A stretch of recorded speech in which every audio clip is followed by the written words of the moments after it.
प्रिय शिक्षार्थियों, NIOS के स्टूडियो में आपका हार्दिक स्वागत है। वेदाध्ययन पुस्तक के अंतर्गत वेद विषय प्रवेश नामक प्रथम पाठ के 2 अंशों को अर्थात 2 भागों को आप पढ़ चुके हैं।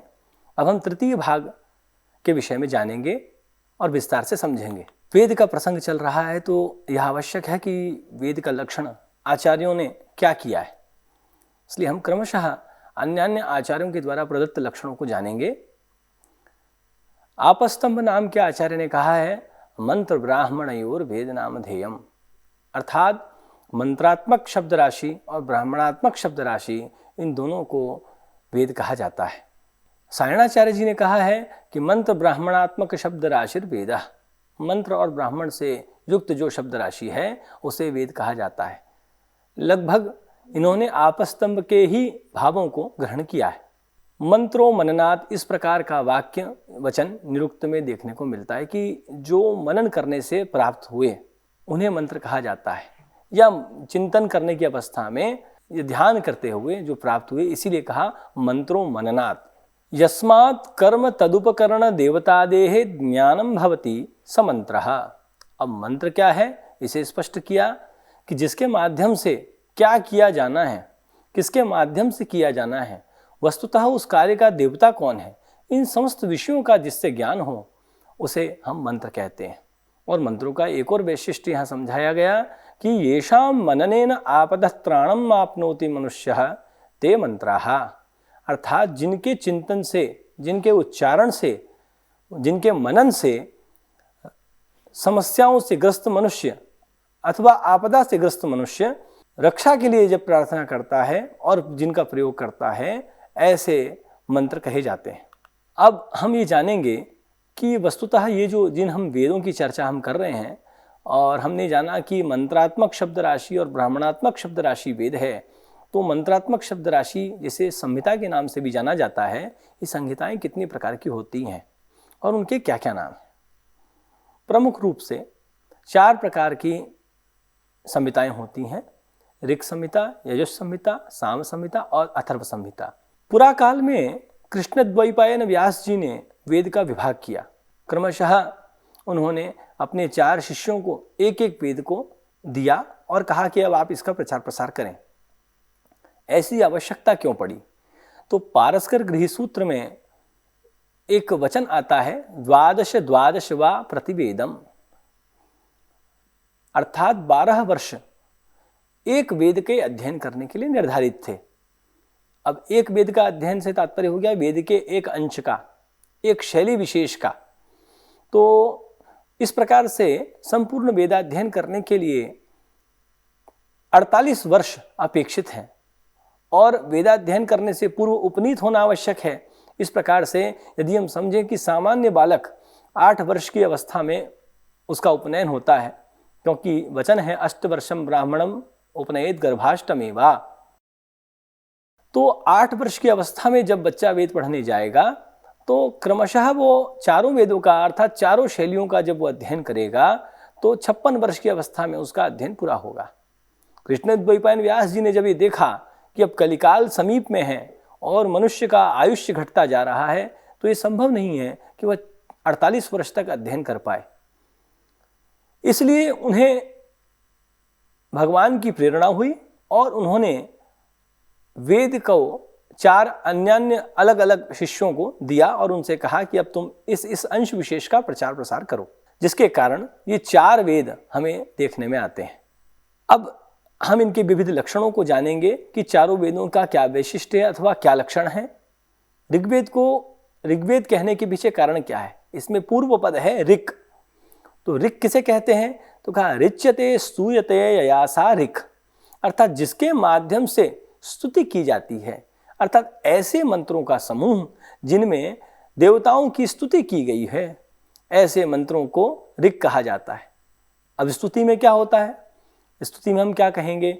जैसे हम भगवान गणेश को प्रसन्न करना चाहते हैं, उदाहरण के लिए मैं लौकिक उदाहरण दे रहा हूं यहाँ पर, तो गणेश भगवान को प्रसन्न करने के लिए हम उनके नामों का उच्चारण करते हैं। कैसे? तो कहा प्रणम्य शिरसा देवं गौरीपुत्रं विनायकं भक्तावासं स्मरे नित्यं आयुष्कामार्थ सिद्धये प्रथमं वक्रतुंडम च एकदंतं द्वितीयकं तृतीयं कृष्णपिंगाक्षं गजवक्त्रं चतुर्थकम। यहाँ हमने क्रमशः उनके अलग अलग नामों का उच्चारण किया। तो जो स्तुति करने का तरीका है वो कैसा है, जिसमें हम भगवान के नामों का उच्चारण करते हैं, अथवा वो कहाँ निवास करते हैं उसका उच्चारण करते हैं, अथवा उनका परिवार कैसा है, उनके भाई बहन कौन है, उनकी संतति कौन है, उनके द्वारा किए गए बड़े काम कौन से हैं, उन सब कामों के माध्यम से हम भगवान की स्तुति करते हैं। तो ऐसे मंत्र जिनके माध्यम से स्तुति की गई है वो सब ऋग के अंतर्गत उनका समावेश देखने को मिलता है। ऋग्वेद के बारे में एक और विशेषता आचार्य जैमिनी ने परिभाषित की है, तेषां ऋक् यत्र अर्थवशेन पाद व्यवस्था। ऋक् किसे कहा जाता है, जहाँ पर अर्थ के अनुसार पाद की व्यवस्था हो। हम जानते हैं कि जब भी कोई हम श्लोक पढ़ते हैं, यहाँ श्लोक के माध्यम से समझना ज़्यादा सरल होगा, श्लोक पढ़ते हैं तो अनुष्टुप छंद के श्लोक में 4 पाद होते हैं। तो जहाँ पर पाद अर्थ के अनुसार हों, इस प्रकार की ऋचाएँ होती हैं। तैत्तिरीय संहिता में एक वचन आता है, यद वै यज्ञस्य साम्ना यजुषा क्रियते शिथिलं तद्यद्रिचा तद्दृढ़म्। अर्थात यजुर्वेद के द्वारा प्रतिपादित जो होता है यज्ञ में, जो साम के द्वारा प्रतिपादित होता है, ये दोनों क्या होता है, शिथिल होता है। शिथिल का तात्पर्य हो गया ढीला, और जो ऋचा के द्वारा किया जाता है वह सब दृढ़ होता है। इस प्रकार का वचन तैत्तिरीय संहिता में प्राप्त होता है। ये भी ऋग्वेद के महात्म्य को यहाँ पर स्पष्ट किया गया है। गीतिषु सामाख्या, अर्थात सामवेद का वैशिष्ट्य बता रहे हैं कि साम किसे कहते हैं, उसका क्या वैशिष्ट्य है। तो कहते हैं जहाँ पर गीति परक मंत्र हों, क्योंकि प्रत्येक मंत्र पर गान नहीं किया जा सकता, इसलिए ऐसे मंत्र जिनके ऊपर गान किया जा सके उन्हें ही साम कहा जाता है। शेषे यजुशब्दः, अब बताते हैं कि यजुर्वेद किसे कहते हैं। ये यजुः क्या पद है, क्योंकि यजुर्वेद में 2 पद हैं, यजुः और वेद। तो ये यजुः क्या चीज़ है, तो कहा शेष के अर्थ में यजुः शब्द कहा गया है। तो अब शेष क्या है, तो हम जानते हैं कि भाई ऋक् और साम से अवशिष्ट जो बचा उसे हमने अवशिष्ट कहा, वो अवशिष्ट अंश यजुः है। अच्छा, यजुर्वेद की एक और विशेषता है क्या, कि यहाँ पर अनियताक्षरावसानः यजुः। यहाँ पर ये स्पष्ट ना हो कि अब अवसान कब कितनी दूरी पर होगा, यानी कि कितने अक्षरों पर होगा। जब कोई हम मंत्र पढ़ते हैं तो सामान्यतः वो छंदोबद्ध होता है, लेकिन यजुर्वेद में मंत्रों की जो व्यवस्था है, वहाँ पर मंत्र लंबे लंबे होते हैं और गद्यात्मक होते हैं, इसलिए उन्हें याद करना जटिल होता है। कोई भी चीज़ जो पद्यात्मक हो उसे याद करना सरल होता है, क्योंकि वहाँ पर उसका उच्चारण करते समय एक नियत स्थान पर आपको रुकने की आवश्यकता है।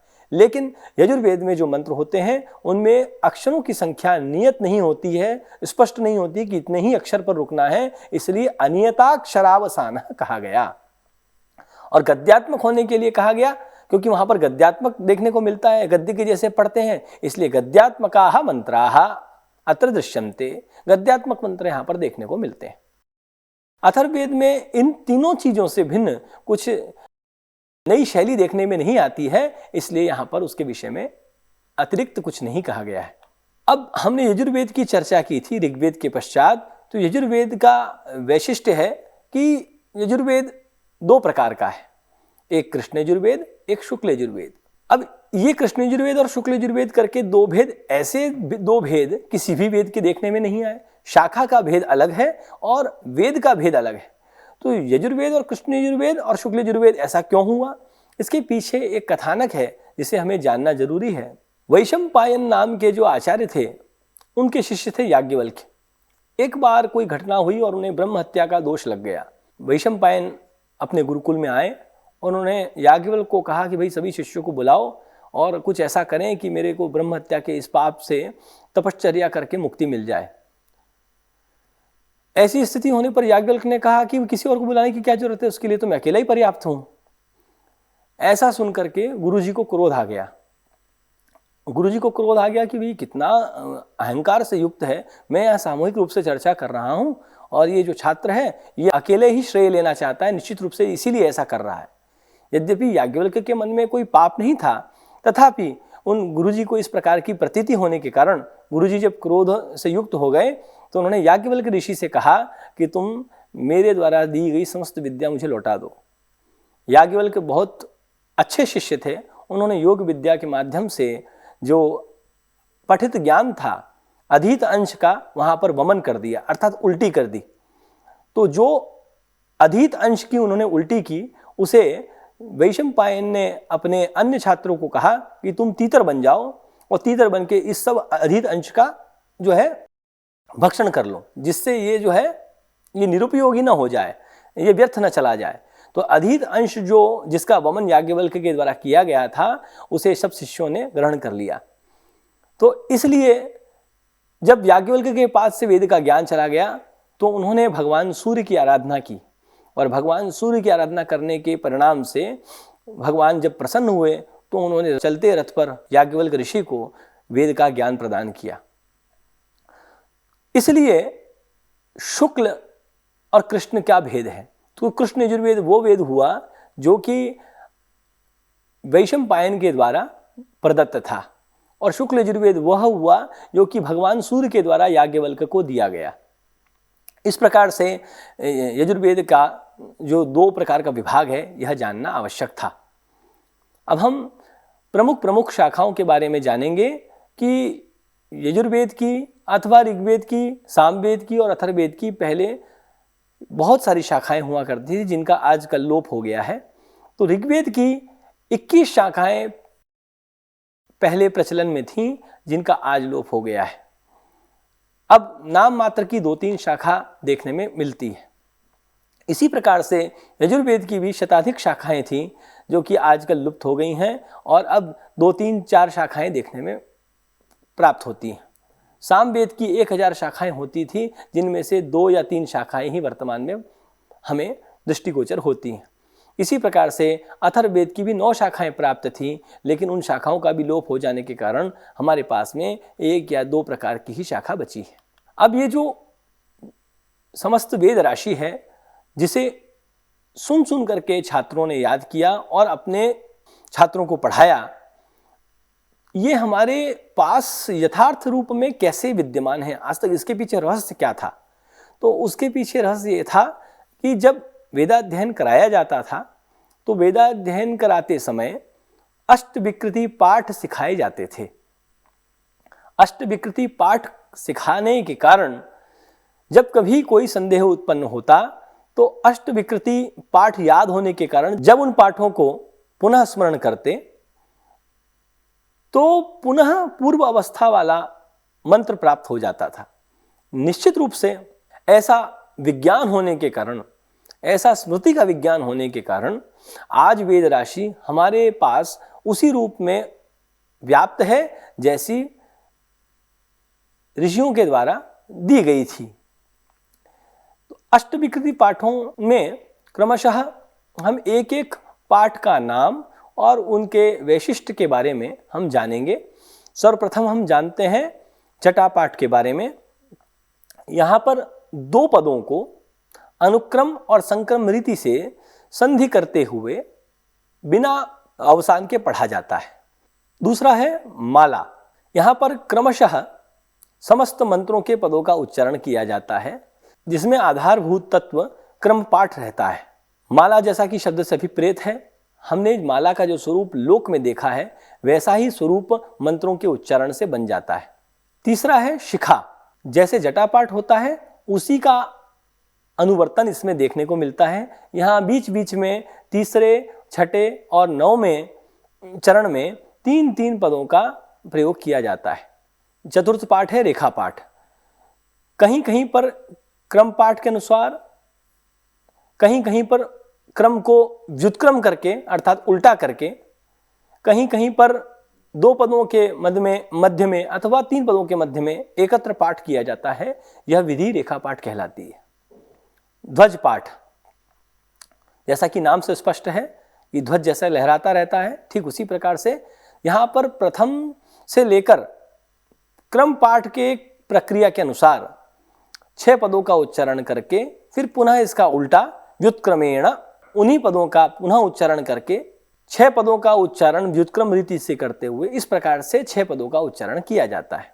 दंड पाठ, डंडा जिसे हम लोक भाषा में कहते हैं, जहां पर क्रम पाठ के दो दो पदों को क्रम के अनुसार 3-3 बार उच्चारण किया जाए, दूसरी बार में उसको उल्टा करके यानी व्युत्क्रम करके उसका उच्चारण किया जाए, वो दंड पाठ होता है।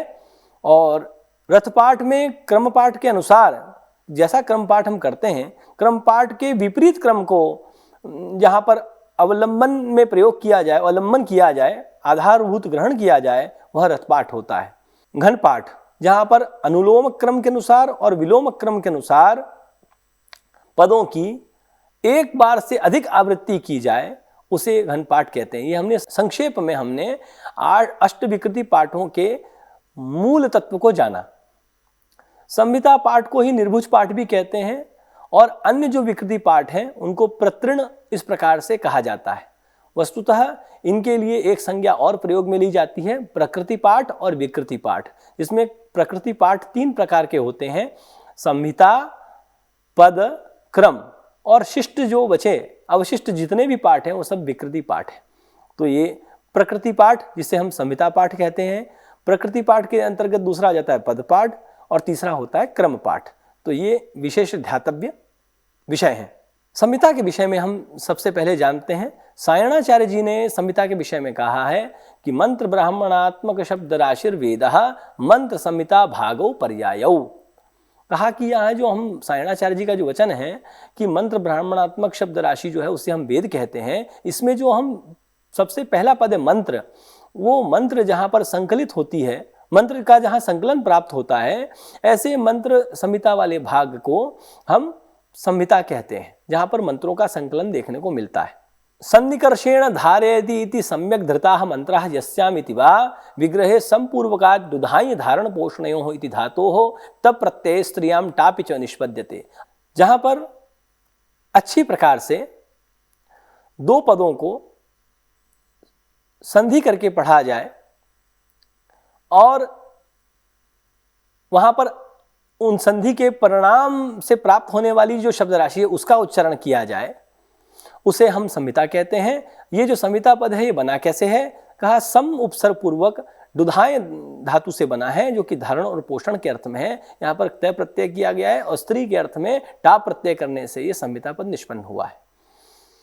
संहिताओं के बारे में हमने जाना। अब शाखा के विषय में महाभाष्यकार पतंजलि ने कहा है कि 1विंशतिदा बाहवृच्यम सहस्रवर्त्मा सामवेदः 100 अध्वर्युशाखा 9 अथर्पणो मतः।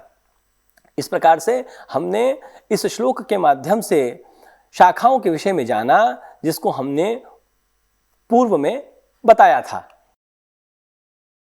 अब हम ब्राह्मण के बारे में जानेंगे, क्योंकि मंत्र में और ब्राह्मण में इन दोनों में एक ही साम्य है कि दोनों को वेद कहा जाता है। तो अब हम ब्राह्मण के बारे में जानेंगे। श्रूयते ही ब्राह्मण विषये दयानंद सरस्वती महाभागानां वचनम यत् चतुर्वेद विद्भिर ब्रह्मभिर ब्राह्मणैर महर्षिभिः प्रोक्तानि यानि वेद व्याख्यानानि तानि ब्राह्मणानि। प्रसिद्ध आचार्य दयानंद सरस्वती जी ने कहा है कि चतुर्वेद विद्भिः, चारों वेदों को जानने वाले जो ब्राह्मण हैं और ऐसे जो ब्राह्मण महर्षि हैं जिन्होंने वस्तुतः इन वेदों को, इन वेद मंत्रों को का साक्षात्कार किया है, उनके द्वारा जो किए गए वेद के व्याख्यान हैं वस्तुतः वही ब्राह्मण है। आचार्य जैमिनी ने कहा है शेषे ब्राह्मण शब्दः, शिष्ट अर्थ में ब्राह्मण शब्द प्रयोग किया गया है। शिष्ट किससे शिष्ट? तो कहा मंत्रात्मक राशि से शिष्ट जो है वो ब्राह्मण हुआ। आपस्तंभ आचार्य के द्वारा कहा गया है कर्मचोदना ब्राह्मणानि, अर्थात कर्म की ओर प्रवर्तित कराने वाले जो है वह ब्राह्मण ग्रंथ हैं। वस्तुतः मंत्रों के माध्यम से हम मंत्रों को कहाँ प्रयोग किया जाना है यह हम नहीं जान पाते हैं, और ये मंत्रों का विनियोग वस्तुतः किस स्थान पर, किस यज्ञ में, किस कर्म में है, उसके द्वारा किस विधि का संपादन किया जाना है, तो यह सब स्मरण कराने वाले, कर्म का ज्ञापन कराने वाले ये ब्राह्मण वचन ही हैं। इसीलिए कहा गया कर्मचोदना ब्राह्मणानि। ब्राह्मण शब्द से अण प्रत्यय करके ब्राह्मण शब्द की निष्पत्ति हुई है। और ब्राह्मण में अर्थात ब्राह्मण ग्रंथों में जो प्रतिपादित विषय हैं वो हैं क्रमशः विधि, अर्थवाद, निंदा, प्रशंसा, पुराकल्प और पराकृति। अब ये जो ब्राह्मण शब्द है जो कि ग्रंथवाचक है, वस्तुतः यह नपुंसक लिंग में पढ़ा गया है और जो जातिवाचक ब्राह्मण शब्द होता है वह पुल्लिंग में पढ़ा जाता है, जैसे कि ब्राह्मणः, क्षत्रियः, वैश्यः, शूद्रः एवं। और जब वो ग्रंथवाचक होगा तो ब्राह्मणम, ब्राह्मणे, ब्राह्मणानि, ब्राह्मणानि इस प्रकार से रूप चलेंगे, क्योंकि वह नपुंसक लिंग में है। तो ग्रंथवाचक यहाँ शब्द की चर्चा हुई जो कि ब्राह्मण है। हमने ब्राह्मण विषयों को जाना। अब हम जानते हैं कि वस्तुतः कौन से ब्राह्मण किस वेद के अंतर्गत आते हैं। क्रमशः हम देखते हैं ऋग्वेद के ऐतरेय, कौशितकी और शांखायन ब्राह्मण प्रसिद्ध हैं। इसी प्रकार से सामवेद के पंचविंश, षड्विंश, छांदोग्य और जैमिनी, तलवकार अथवा संविधान, आर्षेय, वंश और देवताध्याय नाम के ब्राह्मण प्रसिद्ध हैं। शुक्ल यजुर्वेद का प्रसिद्ध ब्राह्मण है शतपथ ब्राह्मण, कृष्ण यजुर्वेद का तैत्तिरीय ब्राह्मण और अथर्ववेद का गोपथ ब्राह्मण। अब हम जानते हैं कि ये जो ब्राह्मण हैं, ब्राह्मण से अन्य ग्रंथों की उत्पत्ति मानी जाती है, क्योंकि ब्राह्मण शब्द को लेते ही ब्राह्मण से ही आरण्यक और उसी से उपनिषद की उत्पत्ति मानी जाती है। इसलिए हम क्रमशः आरण्यक के विषय में जानेंगे। आरण्यक क्या है? कहा आरण्यकानि ब्राह्मणानाम परिशिष्ट भूतानि। ब्राह्मण ग्रंथों के परिशिष्ट भूत जो हैं वह आरण्यक ग्रंथ हैं। अब आरण्यक को आरण्यक क्यों कहा जाता है? तो सामान्य सी बात है, ऐसा स्थान जहाँ कोई नहीं जाता उसे हम अरण्य प्रदेश कहते हैं। तो अरण्य में जिसका वाचन किया जाए अथवा जिसका उपदेश किया गया हो, इस प्रकार के जो ग्रंथ हैं वह आरण्यक ग्रंथ हैं। आरण्य शब्द में वही प्रत्यय करने से आरण्यक शब्द बनता है। इस विषय में इसी चीज को स्पष्ट करने की दृष्टि से सायणाचार्य जी ने कहा है, अरण्याध्ययनाद एतद आरण्यकम इतीर्यते अरण्ये तदधीये तेत्येवं वाक्यम प्रवक्ष्यते। वेद के अनुसार हम अब आरण्यकों के विषय में जानेंगे। ऋग्वेद के 2 आरण्यक हैं, ऐतरेय और शांखायन। सामवेद के छांदोग्य आरण्यकम, शुक्ल यजुर्वेद का बृहदारण्यक, कृष्ण यजुर्वेद का तैत्तिरीय आरण्यक और मैत्रायणी आरण्यक, और अथर्ववेद का कोई भी आरण्यक दृष्टिगोचर नहीं होता है। अब हम उपनिषद के विषय में जानेंगे। हमने पढ़ा था, जाना था कि ब्राह्मण से ही आरण्यक और उपनिषद की उत्पत्ति मानी जाती है। हमने आरण्यक के बारे में जाना, अब हम उपनिषद के बारे में जानेंगे।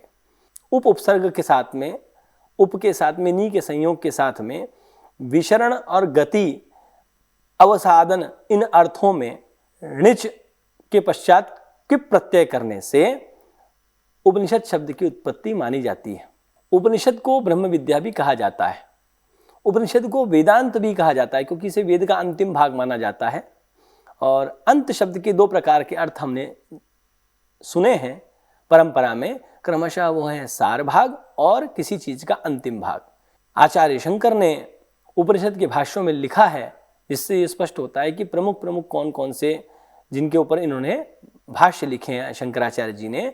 ईशकेन कठ प्रश्न मुंड मांडुक्य तैत्तिरीहि ऐतरेयंच छांदोग्यम बृहदारण्यकम तथा। इन समस्त उपनिषदों के ऊपर शंकराचार्य जी का भाष्य प्राप्त होता है। अब वेद के क्रम से हम उपनिषदों को जानेंगे कि कौन कौन से उपनिषद किस किस वेद के माने जाते हैं। ऋग्वेद के ऐतरेय एवं शांखायन उपनिषद, सामवेद के छांदोग्य एवं केनोपनिषद, कृष्ण यजुर्वेद के कठोपनिषद, श्वेताश्वतरोपनिषद, महानारायणोपनिषद, शुक्ल यजुर्वेद के ईशोपनिषद एवं बृहदारण्यकोपनिषद, अथर्ववेद का प्रश्नोपनिषद, मुंडकोपनिषद, मांडुक्योपनिषद। धन्यवाद।